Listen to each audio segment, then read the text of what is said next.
สวัสดีย่ำค่ำจ้ะพี่น้องมาเบิ่งหลังจากล่มสงบนะจ๊ะสภาพล่มแห้งครับต้นพริกก็ได้เอาไม้ค้ำไว้มันล่มค้ำไว้ทั้ง2 ต้นเนี่ยจ้ะนักลูกนักใบน้ำมันก็เลยล่มเนาะต้นเตี้ยๆเพราะเป็นยังเป็นแต่ต้นสูงต้นเตี้ยๆอยู่รอดปลอดภัยค่ะไปเบิ่งผุ่นอันที่เสียหายสิได้เก็บข้างกับข้าวนี่แหละพี่น้องเอ้ยมันถอนลมไปเลยขนาดเอาก้อนหินนี่ว่างทับไว้ทั้ง2 ทางเนาะต้นบักเขือเทศกะหักลมไปเลยต้นนี้ก็สิได้ถอนทิ้งเนาะจ้ะตอนเขาทิ้งเขาหักไปแต่ข้าวที่แล้วต้นนี้มาเสียบไม้ขึ้นบางนึงหันเพราะก็หักเมื่อกี้ก็แล้วมาผาดไว้นี่เบิ่งเอารถฝุ่นเดี๋ยวมืออื่นยังสิมาเก็บเนาะไปเบิดมักแตงก็มาเก็บไปเมื่อกี้แล้วเหลือแต่บักทั่วล่มแห้งคัก40เกือบ50 กิโลเมตรต่อชั่วโมงเอาเลยหงายไปเลยไม่เหลือเส้นพยางก็ได้หาใหม่เอาเหล็กมาทับเอาหินมาทับอีกรอบนึงจ้ะพอเมื่อกี้นี่มันเปิดเนาะต้นบักพริกอะเอ็นหมดพี่น้องต้นเซ่ต้นเอ็นเบิดเบิ่งเอารถฝนเอ็นต้นลมหมดงวยเบิดทุกต้นนะจ๊ะเพราะมันว่าบ่งวยเนาะ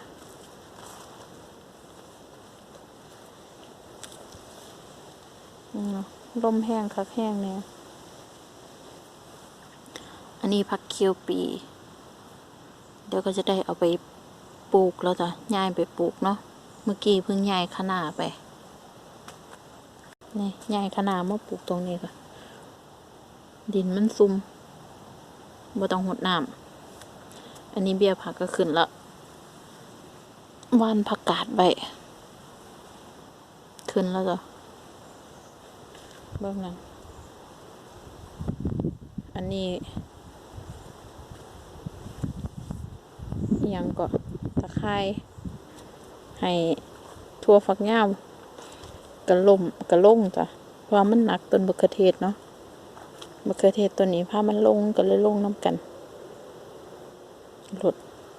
ต้นบักพริกก็เอ็นเบิดดีนะมันเอ็นซื่อ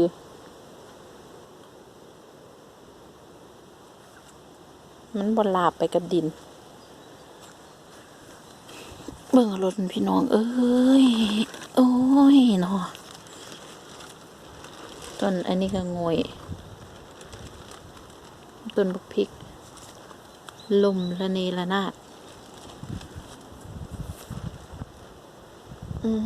ลมยังมาแห้งคักแห้งเนี่ย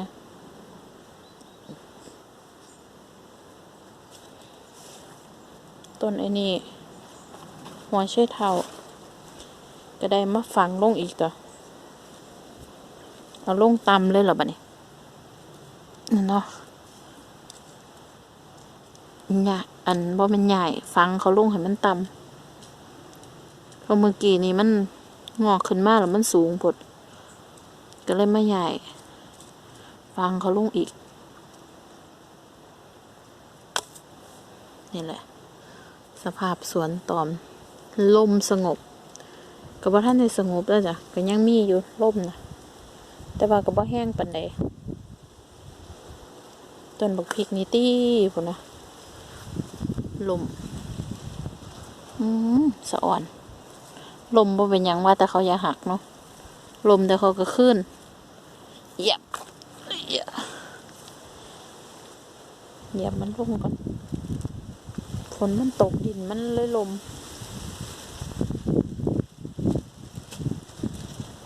ต้นบักเขือเทศทางนี้ก็หักมันงวยลงโอ้ยพุ่นน่ะเดี๋ยวไปติดกับอันนั้นหัวไว้หนีบไว้ อันนี้ก็งวยได้มาดันไม้ลงไม้เนาะลมแห้งคักแห้งเนี่ย